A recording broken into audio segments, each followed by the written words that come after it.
Hi, I'm McKay and I'm the COO at Highland. Describing myself in one word would be hard. Out there, that's 2 words. One thing I can't live without is definitely my family, my children, my husband, and the rest of the family. I know that's more than one thing, but we'll count it as one. If I wasn't working in real estate, I would be clumping around in gumboots on a farm somewhere. My biggest fear is probably heights. I don't like heights.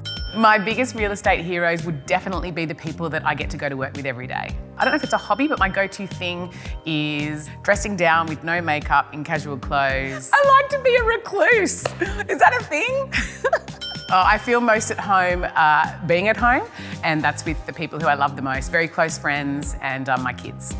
I don't remember the details of my first sale. That would have been 22 years ago, but now I'm certainly showing my age. Before every auction that I call, it's definitely a bit of MJ in the car without a doubt. Michael Jackson, full ball, going into an auction.